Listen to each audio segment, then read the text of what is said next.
In tonight's headlines, 2 individuals are arrested in connection with the shuttered physical fitness gym chain, while the Consumer Council receives more than 2,400 complaints so far. The SAR and the central government both strongly condemn the United States for passing a bill that could close the city's trade offices in the U.S. And Donald Trump takes the bait during his first and probably the last televised presidential debate with Kamala Harris.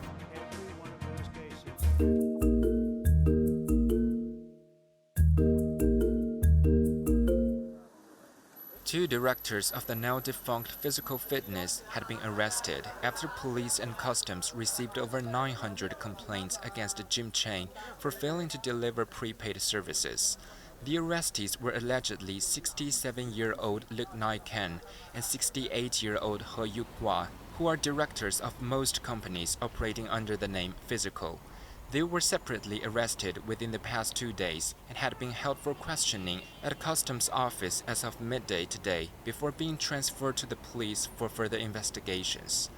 The government set up an interdepartmental investigation team yesterday in wake of the incident, while customs are pursuing the case to determine whether it involves unfair trade practices. The Commercial Crime Bureau of the police are investigating offenses related to fraud and false statements.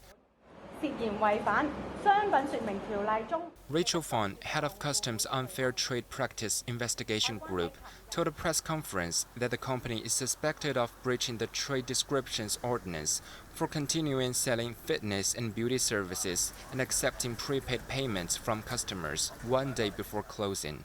Some branches of the business also have overdue rent, Fong added.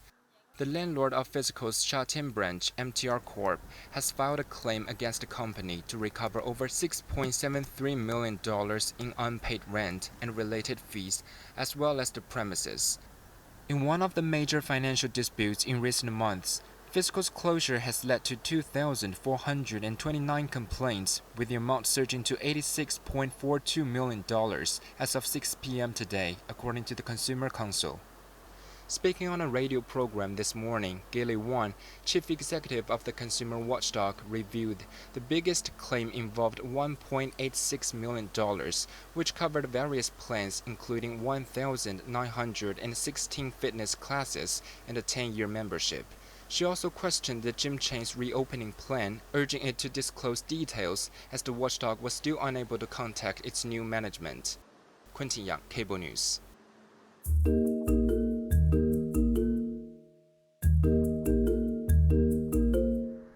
The government strongly condemned the United States House of Representatives for passing a bill targeting Hong Kong trade offices, which is slandering the national security legislation and smearing the human rights situation in the city. The comment was made after the Republican-led House approved the Hong Kong Economic and Trade Office Certification Act by 413-3, which may remove the privileges and immunities of the ETOs in 3 cities in the U.S., namely Washington, D.C., New York, and San Francisco, if they are not running with a high degree of autonomy from China and for other purposes.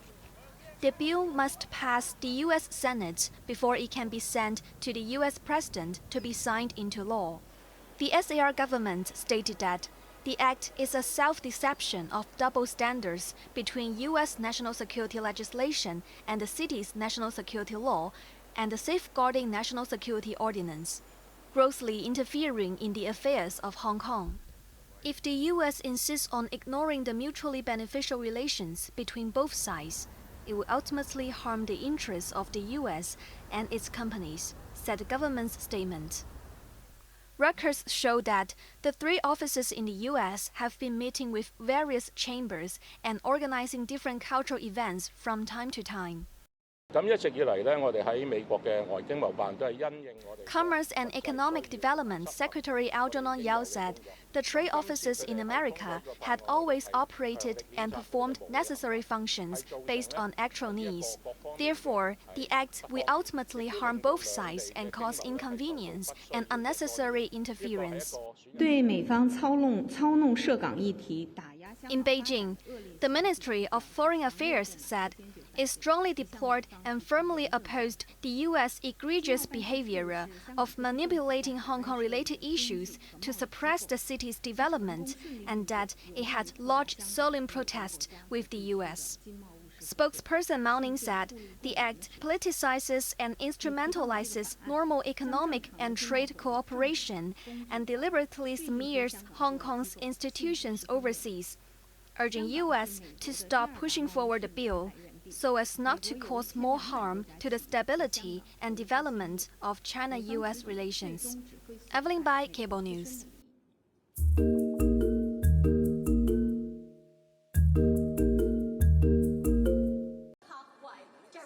Chief Executive John Lee called on foreign investors to make good use of the city as a super connector for their Belt and Road projects and pledged to continue providing world-class infrastructure and professional services to facilitate trade. Delivering the opening remarks for the Belt and Road Summit, Lee said the SAR, positioned as China's most open and international city, is perfect to play a pivotal role in realizing the visionary goal of the initiative. Investors around the world, and that includes over 2,700 family offices here, can take full advantage of Hong Kong and its broad range of professional services, from financial and legal services to architectural, engineering, logistics, and more for their Belt and Road projects. These services thrive in Hong Kong thanks to our robust legal system and the rule of law under our one country, two systems principle. Last year, Belt and Road economies accounted for more than 43% of Hong Kong's external trade in value, said the city leader, lauding the enormous potential and promise of the initiative. Also attending the summit, Financial Secretary Paul Chen encouraged participating countries to explore the city's financial possibilities. This is evident in our deep and extensive stock market, with a capitalization of about $4 trillion. We welcome companies and projects from the Belt and Road economies to come to Hong Kong to list on our stock exchange, where they could get access to both mainland and international capital. Chen also highlighted the SAR's position as Asia's premier fundraising hub, calling on businesses to collaborate with the city for more opportunities. Quentin Yang, Cable News.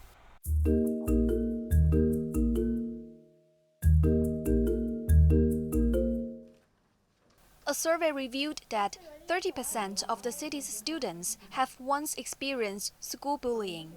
The survey, conducted by the Hong Kong Council of Early Childhood Education and Service, had interviewed 272 students, 131 parents, and 125 teachers through questionnaires in July, and found out that, among the bullied students, over 40% have thought about revenge. Some 20% reported feeling afraid to go to school, while 16.8% admitted to having suicidal thoughts.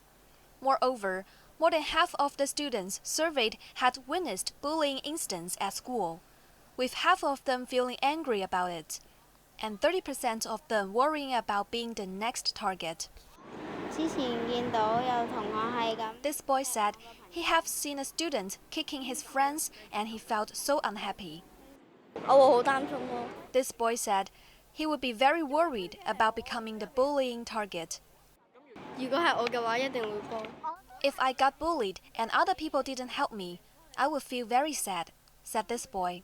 The survey also showed that parents and teachers have limited skills in dealing with bullying issues.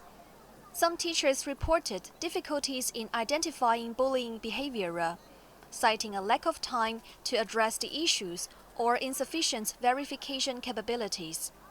The council urged schools to provide resources and support for students who suffer from bullying. Evelyn Bai, Cable News.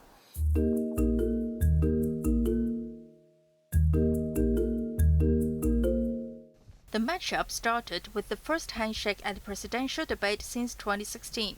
Kamala Harris. Let's have a good debate. Have fun. Thank you. The Republican former U.S. president and the Democratic U.S. vice president met for the first time in their first and possibly the last televised debate.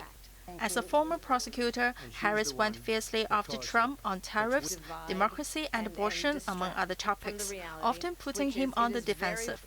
Well, let's talk about extreme. Understand, this is someone who has openly said he would terminate, I'm quoting, terminate the Constitution of the United States, that he would weaponize the Department of Justice against his political enemies. This is the one that weaponized, not me. She weaponized. I probably took a bullet to the head because of the things that they say about me. The two candidates exchanged barbs over national security and foreign policy, as well as the campaign rallies. And I'm going to invite you to attend one of Donald Trump's rallies, because it's a really interesting thing to watch. And what you will also notice is that people start leaving his rallies early out of exhaustion and boredom. She said people start leaving. People don't go to her rallies. There's no reason to go. And the people that do go, she's bussing them in and paying them to be there, and then showing them in a different light. Harris accused Trump of using race to divide the American people, including falsely pointed out that Harris was not actually African American. I don't, and I don't care. I don't care what she is. I don't care. You make a big deal out of something, I couldn't care less. Whatever she wants to be is okay with me. This is the same individual who spread birther lies about the first black president of the United States. And I think the American people want better than that, want better than this.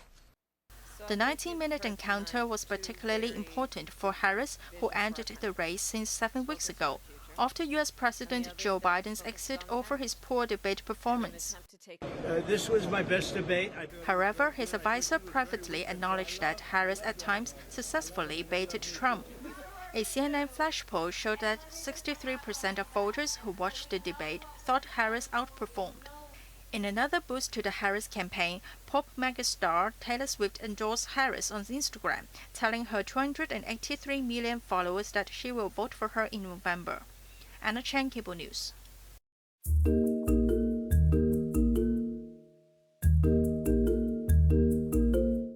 Travelers visiting the United Kingdom without a visa will be required to apply for an electronic travel authorization (ETA) starting early next year. As part of the post-Brexit reforms on border security, the ETA program will be expanded to 49 countries and regions from January 8, 2025, including tourists from Hong Kong with SAR passports or BNOs. Visa-exempt travelers will need to apply for the ETA for £10 or roughly 100 Hong Kong dollars, which is valid for 2 years. The holders will be allowed to enter the UK for up to 6 months for tourism, visiting family and friends, business, short-term study, or transit through the country. The second stage in the rollout of the ETA will be extended to European nationals from next April.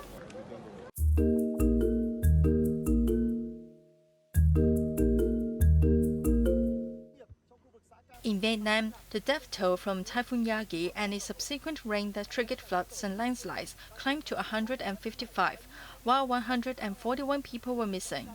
Across the northern provinces, including the capital of Hanoi, thousands of residents living close to the swollen Red River were forced to evacuate as its water rose to a 20-year high.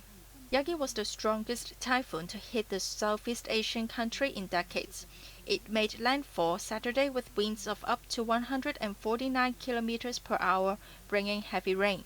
Some schools in Hanoi are closed for the rest of the week due to flood concerns. A flash flood gushing down from a nearby mountain in Laogai province buried an entire village, leaving at least 22 people killed and dozens missing. Rescuers were still searching for survivors through the mud and debris today.